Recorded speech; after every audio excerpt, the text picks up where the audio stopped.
Happy Thanksgiving! I hope you had a fantastic Thanksgiving Day yesterday, and I hope you have a wonderful, incredible weekend.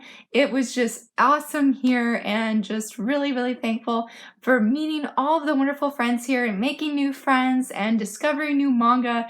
And just this year, I know it's been a hard year for so many of us, me included, but there are many blessings that have just been woven in through this whole entire year. And I hope that you can just continue to just see those blessings and be richly and deeply blessed friends. Today I am doing a writer's tag. I think this is like my first one that I have ever done on YouTube. I've done at least one on my website, or on my blog I should say, but I don't think I've actually done a writer's tag. And my friend Melanie Clark last year filmed a Thanksgiving writer's tag and actually tagged me, but I never did it. So today I'm officially remedying that. But before I start, since it is Black Friday, I just want to let you guys know that Dear Author, Letters from Bookish Fangirl is currently free on Amazon from today, Friday, Black Friday, all the way to Monday, Cyber Monday. So I will leave the link down below if you'd like to snag a e-copy of Dear Author for free. Are you guys ready for the Thanksgiving Writer's Tag? Let's kick it off. A bowl of stuffing. Are you an underwriter or are you an overwriter? This is a really hard question. I'm going to say I am an underwriter because since I have been writing manga, though I'm currently working on a light novel as of filming this video. I'm doing NaNoWriMo, and I have been working on what my friend calls a spite story because it's about a chosen one and she happens to hate the chosen one, but I'm really, really enjoying the story. It's a lot of fun. It's very different from anything I've written. And yeah, even in this story, I would say I'm an underwriter. I usually don't put any or too very little details about surroundings or descriptions when I'm writing. I tend to focus almost exclusively on the dialogue and will sometimes put what they're feeling, but sometimes it's just straight dialogue and not having really any dialogue tags. Hopefully just like a actual Japanese light novel. I really love that way of storytelling. It really resonates with how my own drafts are when I'm writing. Yeah, so I'm going to say that I am an underwriter since I don't put the descriptions and I don't usually draw out my manga because I'm not an illustrator, which is why I hire an illustrator. Number 2 is corn.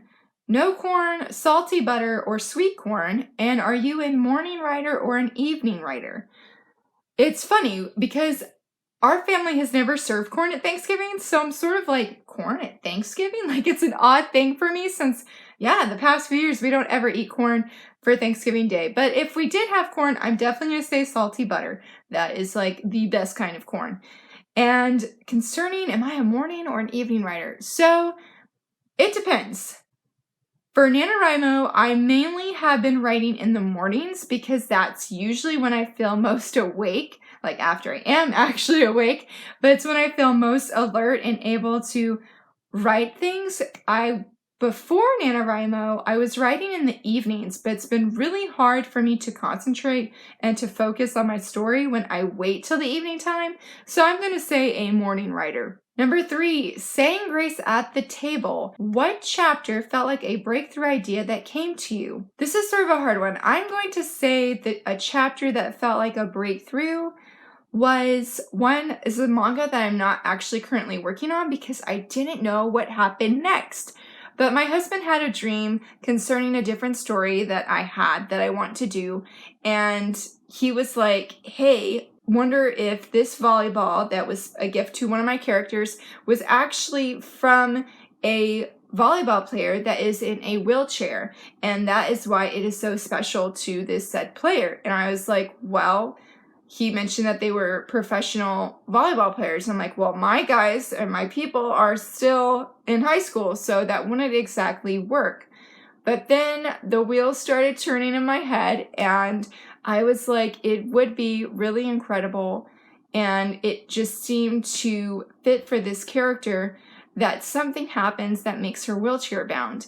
I started looking up, like, Are there sports where there are volleyball players who play in wheelchairs? And there are. And I found out through my research that the U.S. Paralympics volleyball women's team actually is like one of the best in the Paralympics in the world. It was just so very inspiring to see these women that were able to play volleyball before with no trouble, and now that they're in a wheelchair, but yet they're still going and pursuing their dreams, and it was mind-blowing. It was very, very powerful, and so I'm going to say that that was like my breakthrough chapter. I haven't been working on that manga because I really want to do a lot of research, and it was sort of overwhelming to me because it changes the story, but like in an extremely good way that I really, really love. And yeah, that was probably my big recent breakthrough, I feel like, for one of my story ideas. Number 4, Thanksgiving pie. Pumpkin, sweet potato, apple, or pecan? And how many times have you had to rewrite or wrote your first chapter? I'm going to say apple pie. I have to eat a gluten-free crust due to allergies, and my grandma can make this incredible apple pie that is so incredibly delicious. I love it so very much. It's one of my favorite desserts that I look forward to every single Thanksgiving. Concerning rewriting chapter 1, I don't think I've ever rewritten like completely from scratch, started over my chapter 1. Like, I don't think I've ever had to do that. Granted, I have not usually written enough at this point to have a bunch of chapters, though my stories are slowly getting bigger, which is super exciting to me because I would love to have, I admit, a fairly long manga that is outside of just one volume. 5, Marshmallows and Yams Oooey Gooey Goodness. What genre are you writing in? I'm writing in a few different genres, but mainly my biggest genres that I write in is contemporary with sports overtones or sport themes, as well as portal fantasy, which I think in Japanese is like, I feel like the equivalent from Western fiction where we have portal fantasy, and then in Japanese we have isekai, and I really love both of them, to be honest. Kuma Kuma Bear is one of them, and it's definitely one of my favorites. I have Kuma Kuma Bear right here in the background. At least I'm pretty sure that hers is considered one, but that light novel was definitely really inspiring for my latest light novel that I personally am working on. Number 6, dinner rolls, cornbread, or biscuits. And do you prefer to give your chapters titles, or do you just prefer to number them?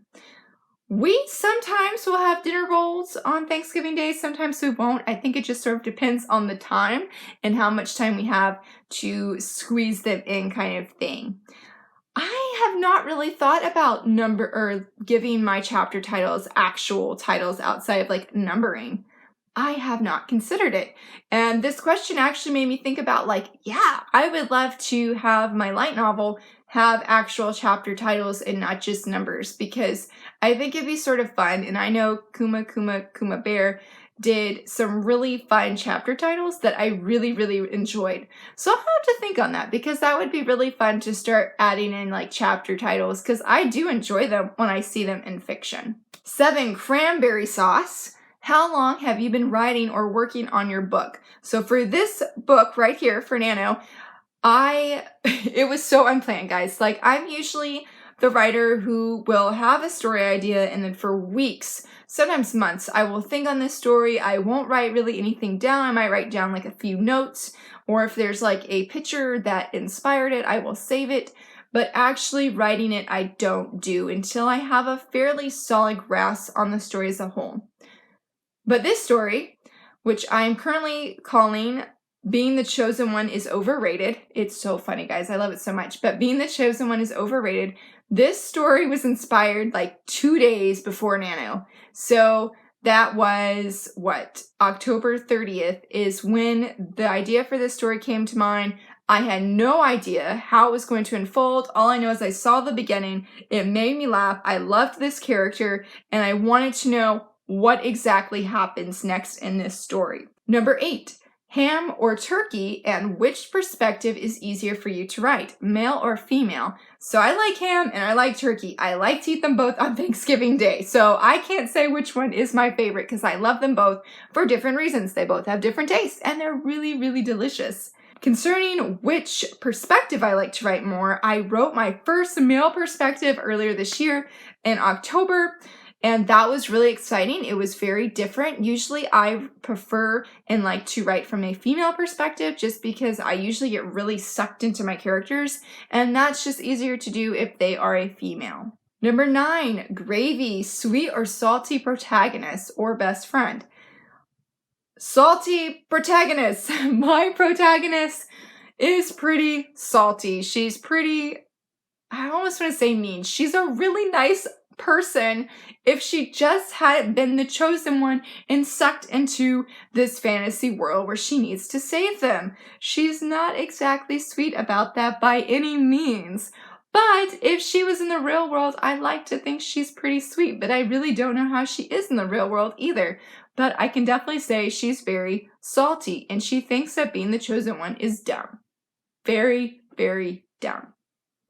Yeah, she's definitely salty about this. Number 10, green bean casserole, simple or complex characters and plot. I don't know how to answer this one. I don't think about that when I'm writing, so I just sort of write whatever feels inspired. I guess maybe it's a balance of the two. I don't feel like they're overly simple, but I don't feel they're like overly complex. So I don't know. That's a really hard one to answer. I'm not sure. Number 11, mashed potatoes. How do you deal with writer's block? Usually I just don't write. I know that's probably not very good advice to say or give or even do according to the writing community, but if I am hitting writer's block, I'm not going to force it because I'm just going to get angry and I'm going to want to get rid of my work in progress. So rather than doing that, because I'm definitely very, very guilty of throwing away my old work in progress when it wasn't working, I just put it aside. Sometimes that involves putting aside for months and working on something else. Sometimes that involves just putting it aside, but brainstorming constantly and asking myself why questions or asking myself, what can I do to fix this or what is missing? And usually, given time, something will happen and I will have an idea and I will feel really, really inspired of, hey, I know how to do this or I know what's supposed to happen next because of the said inspiration. So time. I just give myself time. I try and not rush it, try and not get angry because it doesn't do myself any favors. And then come back to the story and hopefully keep writing. 12, homemade cheesecake. When and where do you get your best ideas? In the shower, when I'm driving, or apparently when I'm talking to my best friend and she says she doesn't like a trope, but I'm like, hey, you just said a really cool thing. Not that she exactly said that, but she said something along the lines of, don't make my life an isekai title. And I was like, wow, that sounds like a really cool story idea. I wonder what would happen if we did it. This could be the main character. And then suddenly you just find yourself writing a whole light novel during National Writing Month that works. So those are usually the best times that I get my inspiration. And sometimes at night, for sure, when my brain's like, we should go, or when I'm like, we should go to bed, and my brain's like, hey, you should write this down. I got this really cool idea for you that you're probably going to forget tomorrow morning if you don't write it down. And I'm like, but it's 11 o'clock. My brain's like, all right, but you might forget tomorrow morning. Hence, then I write it, and then I am like totally out of it the next day because I stayed up late to write a bunch of things. But hey, it got written down, and I'm able to keep writing, so can't be too upset. But those are some of the ways that my brain likes to be really inspired about storytelling. 14, macaroni and cheese. Are you writing a standalone, a duology, trilogy, or series? I like to think that I'm writing a series. That's what I would really, really like to think for this light novel. I really want it to keep going. I think there's a lot of different fun things to explore about this world because it's so brand new and I feel like I don't even know all of it yet. So I'd like to think a series. How many in the series? I don't know, but I have a feeling I think I know how it ends, and I really feel like there's gonna have to be a lot of character growth for us to get to that point. But we'll see. Maybe it'll be shorter. Last one, number 15, whipped cream fruit salad. Name 5 things that are in your book. Okay, let's see. We have a chosen one. We have angry characters. We have a fantasy world. We have two more. We have different kinds of weapons outside of just a sword. Last one, we have adventure. And that concludes the Thanksgiving Writers Tag created by Melanie Clark and Faith Lane. I will leave both of their links to their channels down below. I tag anybody who would be interested doing this video. It's a lot of fun. I'll leave all the questions down below and totally let me know. What do you think? Do you have any thoughts or comments on any of the stories that I've shared here? Or are there any fun things that you want to share about your story but don't necessarily want to do a video? I would love to hear them. Let's celebrate together. And I hope that you had just a wonderful Thanksgiving and have a fantastic weekend. If you enjoyed this video, please give it a thumbs up and subscribe. And thanks so much for watching, friend. Have a great day. Bye!